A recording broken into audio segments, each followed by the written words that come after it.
संसारमा एउटा यस्तो रहस्यमय धान छ जसलाई चिसो हिउँ पर्ने 12,000 फिटको उचाइमा फलाउनका लागि आजभन्दा 1400 वर्ष पहिले मानिसले होइन बरु एउटा जलमग्न तालको पानी सुकाएर साक्षात सिद्ध अघोरी बाबाले आफ्नो तान्त्रिक शक्तिले जमिन तयार पारेका थिए। हो, विज्ञान पनि चकित छ। जहाँ चिसोले गर्दा अन्नको एउटा दानु पनि उम्रिन सक्दैन त्यहाँ काली मार्सी धान कसरी जन्मियो? जुम्लाको यो अनौठो धानको इतिहास सुन्दा आज पनि आधुनिक कृषि वैज्ञानिकहरूको सातो उडाइदिन्छ। यो कुनै साधारण चामल होइन, यो संसारको सबैभन्दा बढी उचाइमा फल्ने अन्न हो। इतिहास र पौराणिक कथा अनुसार जुम्लाको यो भूभाग पहिले एउटा विशाल ताल थियो जहाँ मानिस बस्न असम्भव थियो, तर 10औं शताब्दीमा कश्मीरबाट आएका सिद्ध चन्द्रनाथ बाबाले यहाँको पहाडलाई आफ्नो अलौकिक शक्तिले काटेर सारा पानी बाहिर फाले र यो उपत्यकालाई मानिस बस्न योग्य बनाए।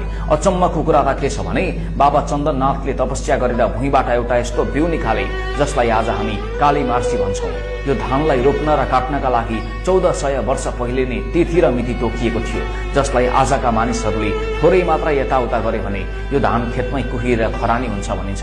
वैज्ञानिकहरू भन्छन् यो उचाइमा धान फल्नु प्रकृतिको नियम विपरीत छ, तर यसको चिसो पानी र माटोमा एउटा यस्तो प्राचीन फ्रिक्वेन्सी लुकेको छ जसले यो धानलाई बचाएर राखेको छ।